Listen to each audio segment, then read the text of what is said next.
in the military, that were in the National Guard, et cetera, and you let them carry. That's something that a lot of people like. I sort of liked it. It'd have to be studied, but they're trained. They know about weapons. You can't do it with every teacher because most teachers don't know, and But I always thought that would be an alternative. But it just we've had a lot of instances. Other countries have also. They have different kinds of problems than we have, but we do have. There's something going on. And it's a bad thing. Yes, please. Have you spoken with President Putin in the past week? Have you spoken with President Putin in the past week? Yeah, I don't want to. I have learned things that will be very interesting. I think in the next few days you'll find out. Will there be any consequences if there isn't some type of announcement of a meeting with President Putin and President Zelensky? Yeah, and what could those consequences be? We're going to see what happens. We're going to see what they do and what happens. I'm watching it very closely. Last week, they lost 7,000, between the two countries, 7,313 soldiers, to be somewhat exact, for no reason whatsoever. And they're Russian and they're Ukrainian, but, they're soldiers. I want to see it end. Yeah. Mr. President, have you decided you're definitely going to send National Guard troops to Chicago? I didn't say when, but the answer is, look, Chicago's very interesting because I watched Pritzker get up and say we don't need help, we're safe. But 2 weeks ago, they had 6 people murdered, and they had 24 people hit by bullets. Last week, as you know, it was 7 people, 24 people hit, and 7 people died. And then over the last 2 days, that was the crown jewel. They had, I guess, 9 or 10 killed, and 50 hit with bullets. And you have this governor get up, who's a terrible governor. Probably he and Gavin Newsom would be probably the 2 worst and most naive. They're naive.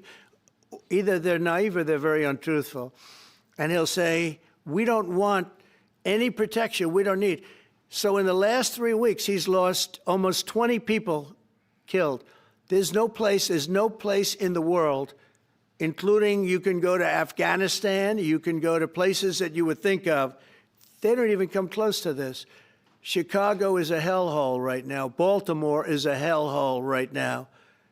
Parts of Los Angeles are terrible. If we didn't put out the fires, and I mean the other fires, the bullet fires, they didn't do a good job with. They should have had the water coming down, like I said. We had to release the water. We had to go in and release the water to L.A.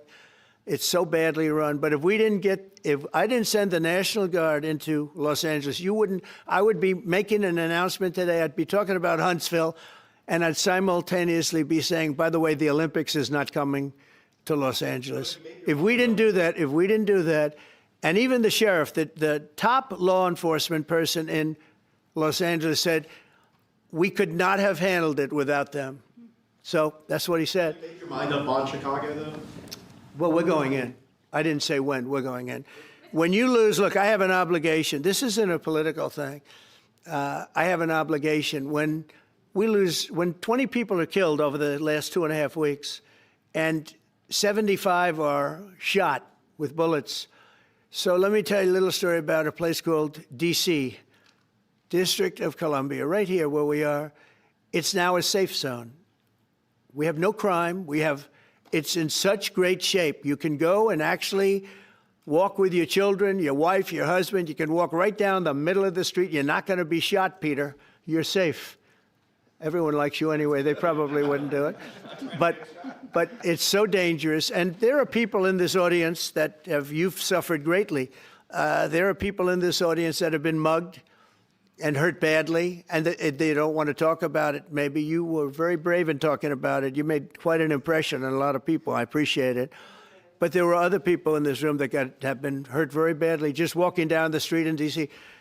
Washington, D.C. is a safe zone right now. It's a safe city. The restaurants are open. They're booming. You can't get a restaurant. New restaurants are announcing that they're going to be open. This took place in 12 days. Now it's 15 days, but 3 days ago it became what's known as a safe zone. It's a safe city. And this city was really bad, really, really bad. We took 1,600 people out, hardcore criminals that will not be coming back anytime soon. And we're very proud of it. You know, to have our nation's capital lose every week, you know, it was like years, many years, where every single week somebody was killed for many, many, many consecutive weeks. This went on for years. And then we had, last week it was announced that nobody was killed last week. And I made that announcement in front of a very distinguished leader of a country.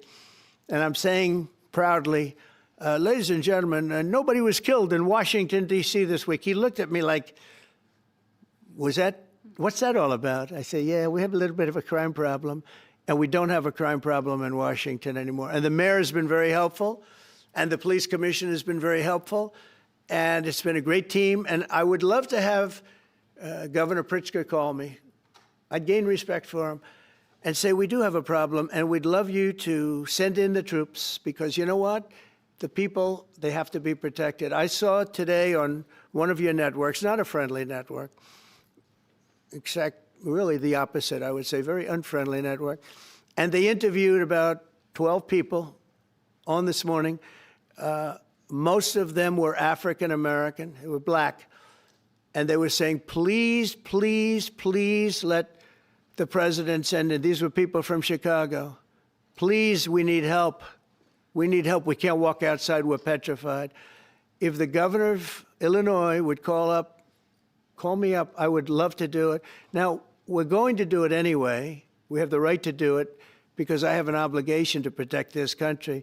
And that includes Baltimore. I saw where Governor Moore was asking me to take a walk down the street of Baltimore. Well, Baltimore is a very unsafe place. It's rated number 4 in the city, one of the most unsafe places anywhere in the world.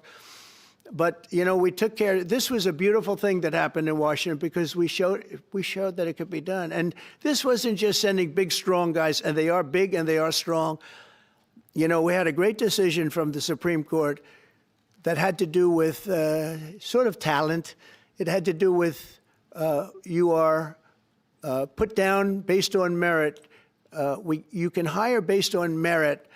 So merit for a soldier or for a policeman is strong, physically fit, having a certain ability, not a person that is woke and got the job through woke, but wasn't strong enough to lift a gun out of the holster, et cetera, et cetera. No, I looked at the police. As you know, last week I went over, we had a meeting there had to be 300 people, and they were all very impressive looking. And when the bad guys see them, they're not going to do a thing. And so I'm very proud of Washington. It serves as a template, and we're going to do it elsewhere. But Chicago is certainly going to be high. I would love to have him call. I would love the governor of Illinois. I'd be honored to take his call.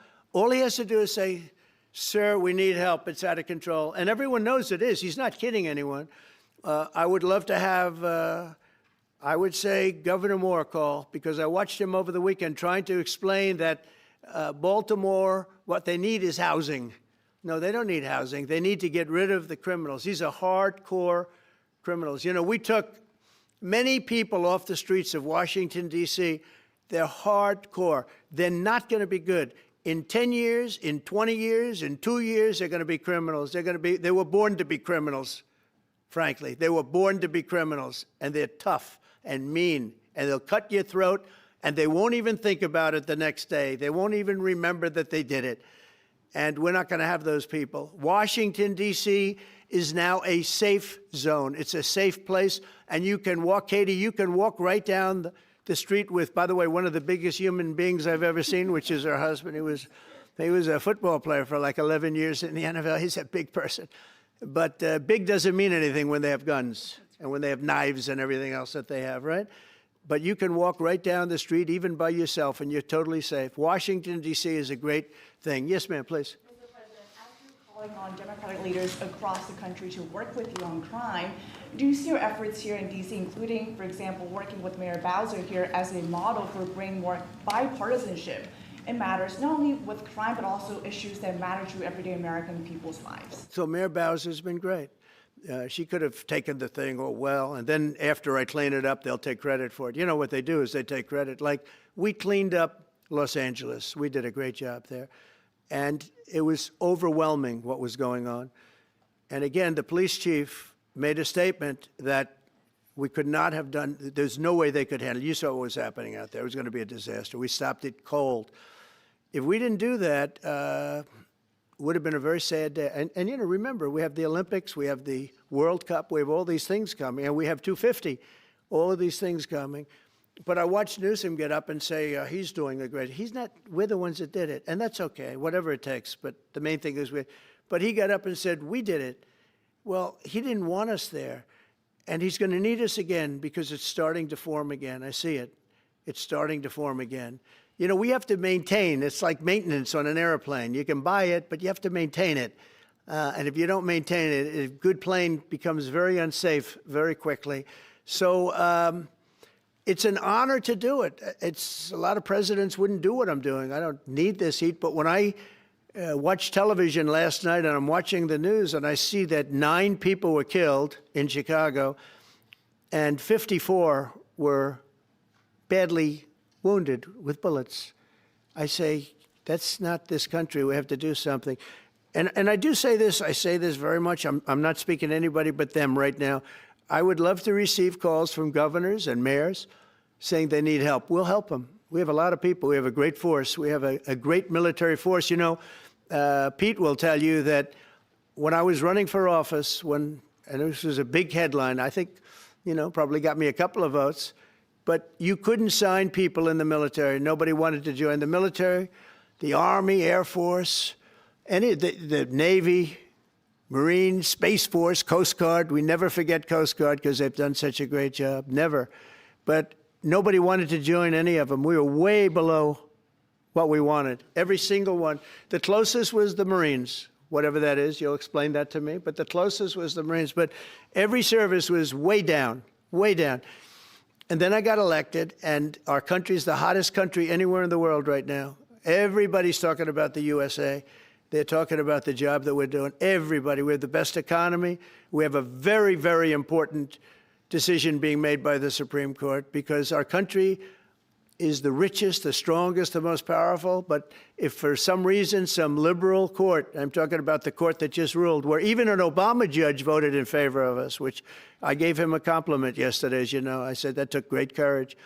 But it's a liberal court, and it's going up to the Supreme Court, who I think have been incredible people. I think they've made very wise decisions. But the tariff question, because without the tariffs, this country is in serious, serious trouble. We've taken in almost $17 trillion of investment is coming in. Most of it is coming because of tariffs. About the weather, they only want to talk about moving to this location, moving to Alabama, Huntsville in particular. So we're honored to do it. They really wanted it badly, and they got it. Peter? President Trump, something completely different, but about a big viral social media trend over the weekend. How did you find out over the weekend that you were dead? You see that? No. People didn't see you for a couple days. 1.3 million user engagements as of Saturday morning about your demise. Really? I didn't see that. You know, I have heard, it's sort of crazy, but last week I did numerous news conferences, all successful. They went very well, like this is going very well. And then I didn't do any for 2 days, and they said, there must be something wrong with him. Biden wouldn't do them for months. You wouldn't see him. And nobody ever said there was ever anything wrong with him, and we know he wasn't in the greatest of shape. No, I heard that. I get reports. Now, you knew I did an interview that lasted for about an hour and a half with somebody, and everybody saw that was on one of your competitors. I did numerous shows and also did